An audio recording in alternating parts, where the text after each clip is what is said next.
सत श्री अकाल जी सारिਆਂ ਨੂੰ welcome to our channel study with Sidhu. तो अज आप इस वीडियो दे विच मीनस का सिलेबस डिस्कस करांगे। ठीक है, तो यह टोटल 7 पेपर होंगे मीनस दे विच जो रिटन एग्जाम हुंदा है। ठीक है, तो ये जो फस्ट पेपर है पंजाबी लैंग्वेज होएगा, कंपलसरी पेपर होएगा। ठीक है, ये भी मार्क्स उन्ने ही लैने जरूरी होंगे जिन्ने कि GS के एग्जाम्स दे विच, जबकि आप UPSC दे विच वेखते हैं कि यह सिर्फ क्वालीफाइंग पेपर होंदा है। उवें भी इंग्लिश का एग्जाम भी ये कंपलसरी होंदा है, 100 नंबर का पेपर होंदा है। ठीक है, यानी कि लैंग्वेज भी बहुत इंपोर्टेंट है PCS मेन्स वास्ते। ठीक है, फिर तीसरे नंबर पर होएगा एसे का पेपर। एसे दे विच कोई भी आपको जनरल टॉपिक्स दे दिते जाएंगे, उहदे ते आपां एसे लिखना होएगा। 150 मार्क्स का ये पेपर होएगा। फिर 4 पेपर होंगे जी GS के। ठीक है, GS 1 दे विच हिस्टरी, जियोग्राफी तो सोसाइटी होएगी। सोसाइटी दे विच ही एथिक्स कवर हो जाएगा, जबकि आप UPSC दे विच वेखते हैं कि वो पेपर GS 4 अलग सिर्फ एथिक्स का होंदा है, बट ये हिस्टरी, जियोग्राफी तो सोसाइटी के अंडर ही जो है एथिक्स कवर होएगा एंड 250 मार्क्स का यह पेपर होएगा। GS 2 they which again polity का कवर हो जाएगा सारा, तो IRS। ठीक है, ये भी 250 मार्क्स का रिटर्न पेपर होएगा। उस तो बाद 6 जो अपने को थर्ड पेपर होएगा GS का, वो economy, state and security issues आएंगे, नैशनल और इंटरनेशनल सिक्योरिटी। ठीक है, ये भी अगेन 250 मार्क्स का होएगा। जो GS 4 है ये अपने को साइंस, इन्वायरमेंट, प्रॉब्लम सॉल्विंग, ठीक है, जो जनरल साइंस है वो कवर हो जाएगी। ये भी 250 मार्क्स का पेपर होएगा। ठीक है, इत्थे 8th इंटरव्यू लिखे, but interview is not a part of mains. ठीक है, जोड़ा बच्चा मेन्स नू क्लीयर करेगा उस तो बाद उन्होंने इंटरव्यू की कॉल आएगी। इंटरव्यू भी 150 मार्क्स की होएगी। तो टोटल जो है 1500 दे विचों थोड़े जो है मार्क्स आउणगे, तो उहदे अकॉर्डिंग ही तुहाडी रैंकिंग आएगी। ठीक है जी।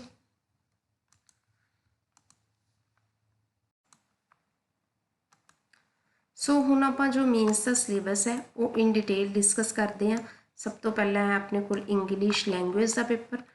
लैंग्वेज दे विच अपने को कंप्रीहेंशन होणगे, जिहदे विच अनसीन पैसेज जिन्होंने आप बोल दिंने 10 मार्क्स के होणगे वो। फिर एक प्रेसी राइटिंग आएगी 10 मार्क्स, जो कि आप +2 लैवल कवर कर लैंने। Letter writing again 10 marks. फिर एक ऐसे होएगा, कोई भी जनरल टॉपिक दिता जाएगा, इंग्लिश लैंग्वेज दे विच लिखना होएगा 10 मार्क्स का। ट्रांसलेशन आएगी 10 मार्क्स की, तो जो ग्रामर पार्ट होएगा वो 50 मार्क्स का। इस तो आपां नूं पता चलता है कि इंग्लिश लैंग्वेज PCS नूं क्लीयर करने लई कितनी ज़्यादा ज़रूरी है। और मतलब कि ये नहीं है कि सिर्फ इनू क्वालीफाई करना है, आपां ने ये गुड मार्क्स भी लैने ने, क्योंकि अगेन मैं दसदा कि यह कंपलसरी पेपर है। ठीक है जी। फिर उस तो बाद ऐसे जिदा तुहानूं दस्सिया सीगा 150 मार्क्स का 3 शॉर्ट ऐसे आउणगे। ठीक है, आपां ने लिखने 150 मार्क्स के। ठीक है, वो तुसी इंग्लिश और पंजाबी दे विच लिखने हैं, जो भी तुहाडी लैंग्वेज होएगी। ठीक है जी। उस तो बाद तीसरा पेपर पंजाबी, अगेन यही कंपलसरी पेपर है। ठीक है, not qualifying but compulsory paper है पंजाबी लैंग्वेज का। ये फिर एक अनडिठा पैरा 10 मार्क्स का, संखेप रचना 10 मार्क्स की। ठीक है, जिहदे आपने शब्दों एक तिहाई का करके लिखना, सेम एज प्रेसी है ना, ये भी आप +2 दे विच कवर कर लैंने पंजाब बोर्ड दे विच। अर्जी यानी कि लैटर 10 मार्क्स की। लेख यानी कि ऐसे और पैसेज 10 मार्क्स का। अनुवाद ट्रांसलेशन 10 मार्क्स की। व्याकरण ग्रामर अगेन यही 50 मार्क्स का, तो टोटल 100 मार्क्स का। अगेन इतों तुहानूं अंदाज़ा लगाना चाहिए कि how Punjabi is important for PCS exam. ठीक है, PCS एग्जाम दे विच रैंक लियाउण लई सी पंजाबी भी पढ़नी ज़रूरी है। ठीक है, हुण आंदे ने अपने कोल जनरल स्टडीज़ के पेपर। फस्ट पेपर दे विच history, geography and society cover हुंदी है। हिस्टरी दे विच अपने कोल 3 पार्ट आउणगे, एंशियंट, मेडिवल एंड मॉडर्न। ठीक है, हिस्टरी ऑफ द वर्ल्ड आएगा, फिर पंजाब की हिस्टरी भी अलग तो आएगी। ਇਹਦੇ ਵਿੱਚ ਆਪਾਂ ਸਾਰਾ ਕੁਝ ਕਵਰ ਕਰਾਂਗੇ, ਨੈਸ਼ਨਲ ਬਾਉਂਡਰੀਜ਼, ਇੰਡਸਟਰੀਅਲ ਰੈਵੋਲਿਊਸ਼ਨ, ਕੋਲੋਨਾਈਜੇਸ਼ਨ, ਡੀਕੋਲੋਨਾਈਜੇਸ਼ਨ, ਹੈ ਨਾ, ਤੇ ਫਿਲਾਸਫੀਜ਼, ਕਮਿਊਨਿਜ਼ਮ, ਕੈਪੀਟਲਿਜ਼ਮ, ਸੋਸ਼ਲਿਜ਼ਮ, ਸਾਰਾ ਕੁਝ ਕਵਰ ਕਰਨਾ ਹੈ। ਇੰਡੀਅਨ ਕਲਚਰ ਦੇ ਵਿੱਚ art forms, literature from ancient to modern times, art forms, literature and architecture, ਤਿੰਨੇ ਐਂਸ਼ੀਅੰਟ ਤੋਂ ਮਾਡਰਨ ਤੱਕ ਦੇ। ਠੀਕ ਹੈ।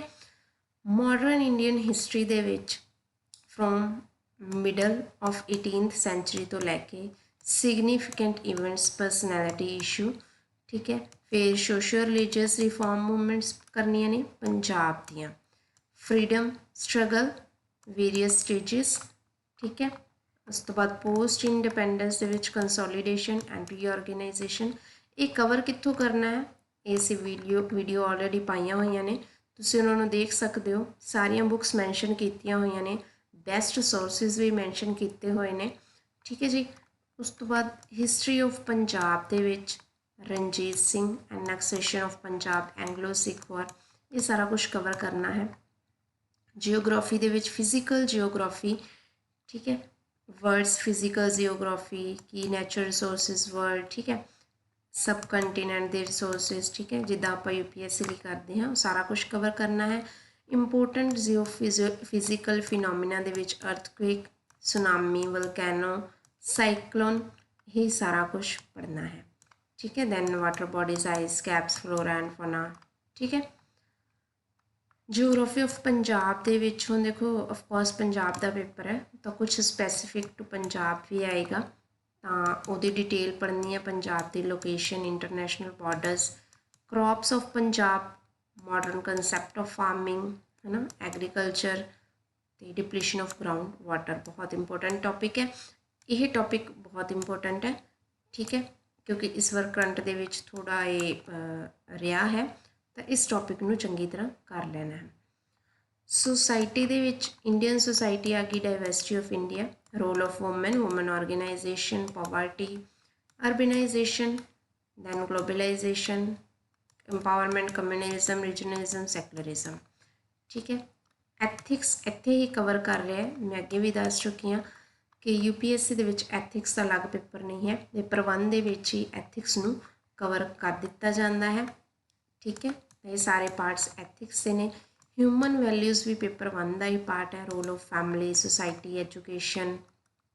ਠੀਕ ਹੈ। Teachings of great leaders, Gautam Buddha, Mahavir Kabir, Guru Nanak, Swami Vivekananda, Jyotiba Phule. ਦੇਖੋ ਇਹ ਪਰਸਨੈਲਿਟੀਜ਼ ਜੋ ਦਿੱਤੀਆਂ ਹੋਈਆਂ ਨੇ, ਇਹ ਤੁਹਾਨੂੰ ਪ੍ਰੀ ਲਈ ਵੀ ਹੈਲਪ ਕਰਨਗੀਆਂ। UPSC ਦੇ ਪੇਪਰ 'ਚ ਇੱਦਾਂ ਮੈਂਸ਼ਨ ਨਹੀਂ ਕੀਤੀਆਂ ਹੁੰਦੀਆਂ ਸਪੈਸੀਫਿਕਲੀ, ਬਟ ਇੱਥੇ ਇਹਨਾਂ ਨੇ ਮੈਂਸ਼ਨ ਕੀਤੀਆਂ ਨੇ। ਸੋ ਇਹ ਪਰਸਨੈਲਿਟੀਜ਼ ਚੰਗੀ ਤਰ੍ਹਾਂ ਜ਼ਰੂਰ ਕਰ ਲੈਣੀਆਂ ਨੇ। ਠੀਕ ਹੈ। Then vulnerable sections of population, schemes ਆ ਗਈਆਂ ਆਪਣੇ ਕੋਲ, ਹੈ ਨਾ, ਇਹ laws, institution, bodies for their protection and betterment, issues relating to development and management of social section, health, education, human resource, issues relating to poverty and malnutrition। ठीक है जी। ਉਸ ਤੋਂ ਬਾਅਦ ਜਨਰਲ ਸਟੱਡੀਜ਼ 2 ਯਾਨੀ ਕਿ ਪੋਲਿਟੀ ਦਾ ਪੇਪਰ। ਠੀਕ ਹੈ। Polity ਦੇ ਪੇਪਰ ਵਿੱਚ ਆਏਗਾ ਆਪਣੇ ਕੋਲ Indian constitution, polity, governance and IR। Constitution and polity ਦੇ ਵਿੱਚ ਉਹਦੀ ਹਿਸਟਰੀ, ਐਵੋਲਿਊਸ਼ਨ, ਫੀਚਰਸ, ਸਭ ਕੁਝ ਕਵਰ ਕਰਨਾ ਹੈ। Function and responsibilities of union and state government ਦੀਆਂ ਅਲੱਗ-ਅਲੱਗ ਤੋਂ ਕਵਰ ਕਰਨੀਆਂ ਨੇ। ਠੀਕ ਹੈ। ਫੈਡਰਲ ਸਟਰਕਚਰ ਕਵਰ ਕਰਨੀ ਹੈ। Finance, local level. ਠੀਕ ਹੈ। Separation of powers, very important topic ਹੈ ਕਿਉਂਕਿ ਇਹ ਕਰੰਟ ਦੇ ਵਿੱਚ ਕਿਸੇ ਨਾ ਕਿਸੇ ਕਰਕੇ ਨਿਊਜ਼ 'ਚ ਹੁੰਦਾ ਹੀ ਹੈ। ਠੀਕ ਹੈ। Comparison of Indian constitutional schemes with other parts. ਠੀਕ ਹੈ। ਇਹ UPSC ਦੇ ਵਿੱਚ ਵੀ ਬਹੁਤ ਲਾਸਟ ਈਅਰ ਤੋਂ ਦੇਖਿਆ ਕਿ ਕੁਐਸਚਨ ਪੁੱਛਿਆ ਜਾ ਰਿਹਾ, ਸੋ ਇੱਕ ਕੰਪੈਰੀਜ਼ਨ ਜ਼ਰੂਰ ਕਰ ਲੈਣਾ। ਪਾਰਲੀਮੈਂਟ ਐਂਡ ਸਟੇਟ ਲੈਜਿਸਲੇਚਰ ਦੀ ਸਟਰਕਚਰ, ਬਿਜ਼ਨਸ, ਉਹ ਸਾਰਾ ਕੁਝ ਕਵਰ ਕਰਨਾ ਹੈ। Then structure, organisation, function of executive. ਠੀਕ ਹੈ। Salient feature of representation of people's act, then appointment of various constitution post, constitutional bodies, district administration ਦੇ ਵਿੱਚ ਪੰਚਾਇਤੀ ਰਾਜ ਇੰਸਟੀਟਿਊਸ਼ਨ। ਠੀਕ ਹੈ। ਇਹ ਸਾਰਾ ਕੁਝ ਕਰਨਾ ਹੈ। फिर आया अपने को गवर्नेंस का पार्ट। देखो ये गवर्नेंस का पार्ट है जो इसकी कोई बुक अपन नहीं मिलती, कोई इंस्टीट्यूट चाहे तो उन्होंने नोट्स प्रोवाइड करवा दे, ठीक है, तुसीं साडे तो भी मंगवा सकते हो, दे कंप्लीट नोट्स तुहानूं मिल जाएंगे। ਆਪਾਂ ਕੀ ਕਰਦੇ ਹਾਂ कि पॉलिटी के चक्कर ਵਿੱਚ गवर्नेंस पार्ट ਆਪਾਂ ਨੂੰ ਧਿਆਨ 'ਚ नहीं ਰਹਿੰਦਾ ਤੇ ਮਿਸ कर ਜਾਂਦੇ ਹਾਂ। बट एग्जाम ਦੇ ਵਿੱਚ ਜਦੋਂ ਆਪਾਂ ਦੇਖਦੇ ਹਾਂ ਤਾਂ ਕਿਉਂਕਿ ਲక్ష్ਮੀਕਾਂਤ ਦੀ बुक जो बच्चे मोस्टली फॉलो करते हैं वो वैसे तो बहुत वधिया बुक है, बट वो गवर्नेंस पार्ट ਨੂੰ कवर नहीं करती, मीनस ਦੀ नीड ਨੂੰ पूरी नहीं करती। सो ये टॉपिक ਉਹਦੇ ਵਿੱਚ कवर नहीं ਹੁੰਦਾ। सो ਤੁਸੀਂ ਸਾਨੂੰ ਵੀ ਕੰਟੈਕਟ ਕਰ ਸਕਦੇ ਹੋ इस टॉपिक वास्ते, ठीक है। ਇਹਦੇ ਵਿੱਚ ਆਪਾਂ ਸਟੈਚੂਟਰੀ ਰੈਗੂਲੇਟਰੀ ਸਾਰੀਆਂ ਬॉडीज़ ਕਰਨੀਆਂ ਨੇ, एनजीओस SHG डोनर्स चैरिटी, ठीक है। इंपोर्टेंट एस्पैक्ट ऑफ गवर्नर, हाँ देखो टॉपिक तुहानूं किते नहीं मिलना, ठीक है। ये टॉपिक तुसीं साडे कोलों मंगवा सकते हो, अगर तुहानूं चाहिदा तो इस ते असीं वीडियो भी बना देंगे, ठीक है। Values and ethics in governance, ethical concern, dilemmas in government, right? Law, rules, moral values in governance, ethical issues in international relations and funding. Probity in governance, concept, philosophical basis of governance, probity, corporate governance, ठीक है, code of ethics, code of conduct, citizen charter, work culture, ये सारा कुछ, ठीक है। उस तो बाद IRs ਦੇ ਵਿੱਚ India and its neighbourhood relation, bilateral relations, ठीक है, global grouping agreements, then Indian diaspora, यही भी बहुत इंपॉर्टेंट टॉपिक है, ठीक है। Important international institutions, agencies and their structures and mandate, ठीक है। फिर अगेन उन्होंने क्या है इत्थे कि करंट का जो है इशूज़ नूं जरूर ध्यान च रख लेना है, ठीक है। इन्हां दे नाल जो रिलेटिड करंट इशूज़ ने वो मीनस ਲਈ बहुत इंपॉर्टेंट ने, ठीक है जी। सो बैटर है कि तुसीं करंट नूं लैके अपनी प्रैपरेशन करो। थर्ड दे विच अपने कोल इकोनॉमी आ जाती है। इंडियन इकोनॉमी दे विच जो बेसिक आपां +1 2 दी बुक च कवर करते हैं वो कवर हो जाता है, ठीक है। उस तो बाद मेजर क्रॉप्स आ गई, क्रॉप्स से रिलेटिड इरीगेशन है ना, सारे ही फैक्टर जो जिवें टैक्नोलॉजी कितना हेल्प कर रही है, technological mission, economics of animal rearing, ये सारा कुछ आ जाएगा। Public distribution system again important topic हमेशा देखने को मिलता है, the objective function limitation, food processing again important topic, location upstream downstream, ठीक है, supply chain, land reforms, infrastructure भी बहुत इंपॉर्टेंट टॉपिक है, एनर्जी, पोर्ट्स, रोड्स, सारा जो करंट दे विच है वो कवर करना है। Human resource development, importance of human capital in economic development, nature types problems of unemployment in India, trends of employment in India, skill development, demographic divide and Punjab economy, ठीक है, planning industry and infrastructures. ये सारा कुछ पहला basic तुसीं NCERT तो cover कर लेना, ठीक है। एंड उस तो बाद करंट अफेयर नूं अपना आधार मानते हुए प्रैपरेशन करनी है। Then statistical analysis, graphs and diagrams, this part will test the candidates ability to draw conclusion, ठीक है। ये की होएगा तुहानूं कोई भी इदा ग्राफ दे दिता जाएगा तो उसके बेस से तुसीं उहदे विचों इन्फॉर्मेशन है जो मिलेगी थानूं वो तुसीं उहदा कोई कंक्लूजन बना के लिखना है, ठीक है जी।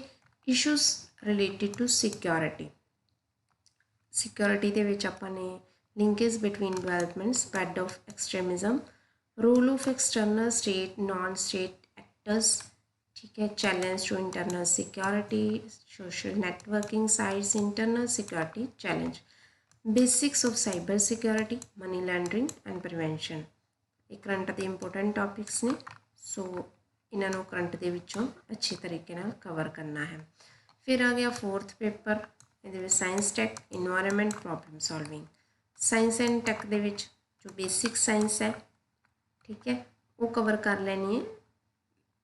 उस तो बाद जो उन्होंने रिलेटेड करंट इशूज़ ने IT स्पेस कंप्यूटर इस फील्ड दे विच वो जरूर कर लेने ने, intellectual property rights, right. Modern trends in life science, progress of agriculture science आ गया, introduction to biotechnology, animal science, introduction to application of genetic engineering, stem cell research, human disease, microbial infection, common infection, preventive measures during outbreaks, immunity and vaccination. Environment आ गया, Shankar IAS तो ये सारे topic cover कर लेने ने, plus इन्हां दे नाल CA sufficient. ठीक है, सारे टॉपिक ध्यान नाल देख लो। Conservation, environmental pollution, impact assessment, water management, disaster, natural hazards, floods, earthquake, tsunami, landslide. ठीक है, situations in civil services, problem solving, decision making, जिद्दां आपां एथिक्स दे पेपर UPSC दे 4th पेपर दे विच आपां देखदे हां, सेम उदां ही इहदे विच एक पार्ट है, उहदे विच आपां नूं कंडीशनस दे दित्तियां जाणगीਆਂ एंड उन्हां नूं आपां ने सॉल्व करना है। ठीक है जी, यह एक डली स्ट्रक्चर सिचुएशन कैंडीडेट ਨੂੰ ਦਿੱਤੀ ਜਾਏਗੀ और उन्होंने एनालाइज करने ਲਈ सोल्यूशन देने ਲਈ ਕਿਹਾ ਜਾਏਗਾ। ठीक है, आह टॉपिक की लिस्ट दी हुई है, इन्हों के बेस से टॉपिक आएंगे, सो कैंडीडेट्स ਉਹਦੇ अकॉर्डिंग प्रिपेयर कर सकते हैं। सो यह सीगा जी मेन्स का सिलेबस सारा। ठीक है, इस तो बाद अगर ਤੁਹਾਨੂੰ ਇਹਦੇ ਨਾਲ ਰਿਲੇਟਡ ਕੋਈ ਹੋਰ डिटेल चाहिए है, ਤੁਸੀਂ ਸਾਡੇ ਚੈਨਲ ਨੂੰ ਸਬਸਕ੍ਰਾਈਬ ਕਰ ਸਕਦੇ ਹੋ। ਅਸੀਂ ਡੇਲੀ PCS एंड UPSC ਦੇ ਨਾਲ ਰਿਲੇਟਡ ਇਨਫੋਰਮੇਸ਼ਨਲ ਵੀਡੀਓਜ਼ ਅਪਲੋਡ ਕਰਦੇ ਹਾਂ, ਸੋਰਸਿਸ ਸਾਰੇ ਅਪਲੋਡ ਕੀਤੇ ਹੋਏ ਨੇ। ठीक है, होर कोई गाइडेंस चाहिए है तो तुसी उस लिए भी कंटैक्ट कर सकते हो। ठीक है जी, थैंक यू सो मच।